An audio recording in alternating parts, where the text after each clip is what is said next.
L'étreinte écarlate. À la veille de la Saint-Valentin, la petite ville de Rostorn scintillait sous un voile trompeur de romantisme.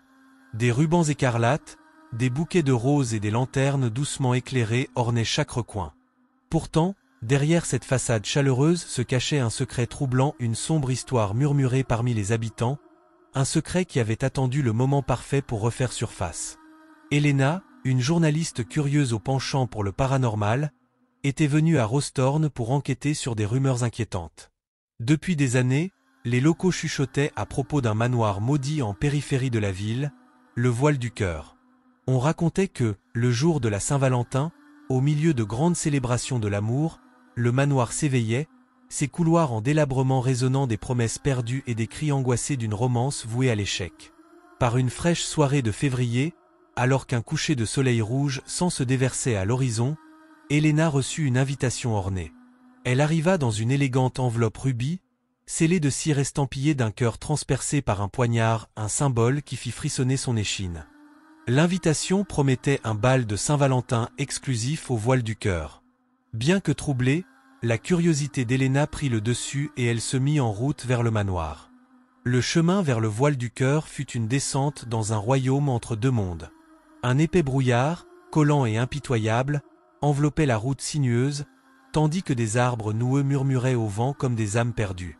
À son approche, le manoir se dressait de manière menaçante contre le ciel nocturne, sa structure autrefois grandiose désormais marquée par le temps, ses vitraux semblables à des yeux observant silencieusement son arrivée. À l'intérieur, l'atmosphère était un mélange macabre d'élégance et de délabrement. Des bougies vacillantes projetaient de longues ombres dansantes sur des murs drapés de velours rouge profond. Des portraits anciens d'ancêtres au visage grave semblaient surveiller le passage des invités masqués, vêtus de somptuosité victorienne, se mouvant avec des gestes lents et gracieux. L'air était saturé du parfum des roses fanées et d'une senteur bien plus sinistre, un courant sous-jacent de tristesse et de malveillance. Le cœur d'Elena battait la chamade alors qu'elle se mêlait aux invités énigmatiques. Des murmures se propageaient dans le grand hall, racontant une histoire d'amour tragique d'un autre temps. Selon ces chuchotements, Isabella, une jeune femme d'une beauté indomptée, et Sébastien, un homme séduisant mais tourmenté, étaient tombés sous le coup d'un amour si intense qu'il transcendait la vie mortelle. Leur passion interdite, méprisée par la famille d'Isabella et scellée par la trahison, avait donné naissance à une malédiction ensanglantée.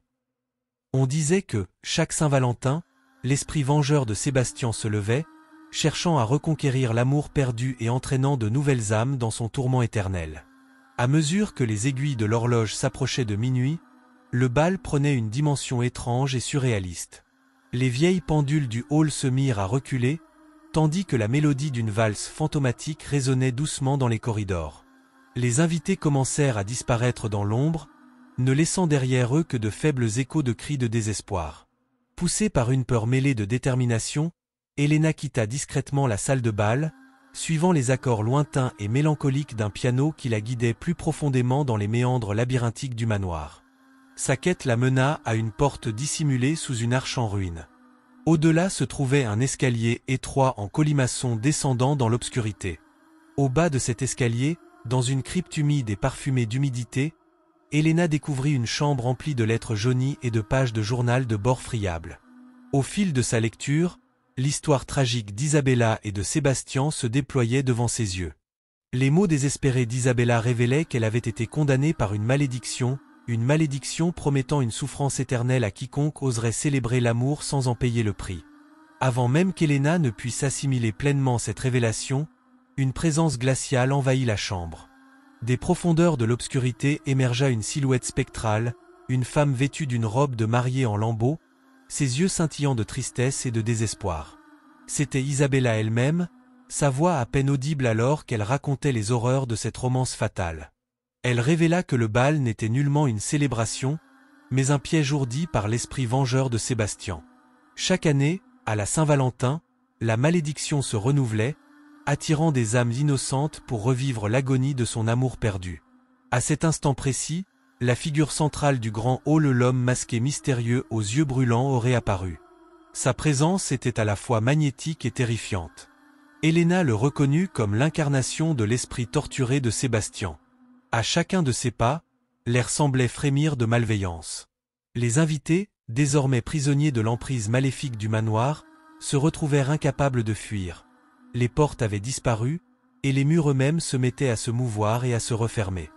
Un jeu mortel du chat et de la souris commença alors. Helena, armée uniquement du journal trouvé dans la crypte et de sa propre détermination, se fraya un chemin à travers un labyrinthe cauchemardesque de corridors sinueux et de pièces secrètes. Des apparitions fantomatiques la poursuivaient à chaque tournant.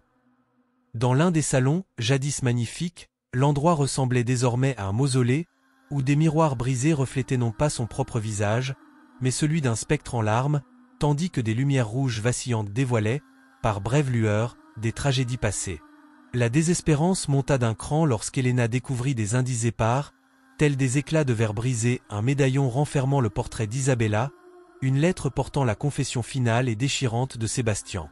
Ces reliques laissaient entrevoir la possibilité de rompre la malédiction, mais seulement à travers une confrontation qui exigerait l'acceptation simultanée de la douleur et du pardon. Dans le grand hall de bal, maculé de sang, au milieu de danseurs spectrales tourbillonnants et du tic-tac implacable d'une horloge défiant le temps, Helena se prépara à affronter de front ses forces vengeresses. La confrontation fut autant une bataille de volonté qu'un affrontement de forces surnaturelles. La présence de Sébastien planait une âme torturée, ses yeux illuminés d'un feu impie, sa voix mêlant passion et désespoir.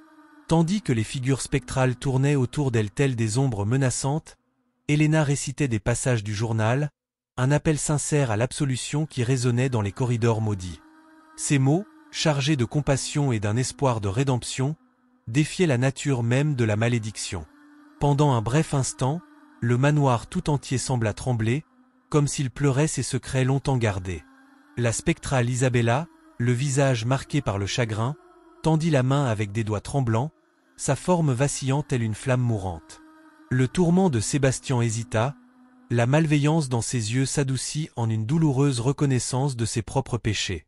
Dans ce moment suspendu, quand l'horloge sonna enfin minuit, une vague d'énergie jaillit, brisant l'emprise de la malédiction sur le manoir.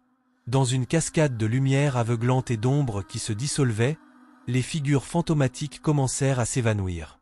La présence autrefois immortelle de Sébastien perdit peu à peu son emprise, se transformant en un murmure plaintif qui se dispersa dans l'éther.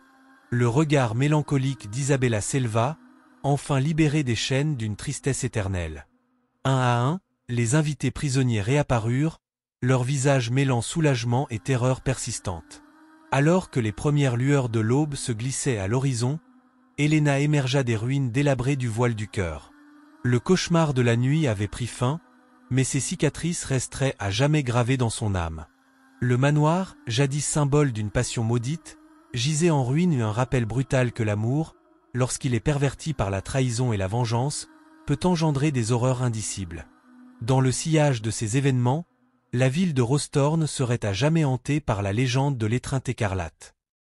Chaque Saint-Valentin, des murmures relatant l'amour tragique d'Isabella et de Sébastien se répandaient tel un incendie, un avertissement que, derrière le vernis du romantisme, se cachait une obscurité prête à engloutir les imprudents. Et Helena, désormais à la fois survivante et gardienne réticente de leur histoire, portait en elle le souvenir d'une nuit où l'amour s'était transformé en arme, faisant de la Saint-Valentin une danse avec le macabre. Ainsi, l'histoire de l'étreinte écarlate perdure d'un récit glaçant de suspense, d'horreur et d'excitation, où les frontières entre passion et terreur se confondent, et où les échos d'un amour maudit rappellent que certains cœurs sont bien trop dangereux pour pouvoir jamais guérir réellement.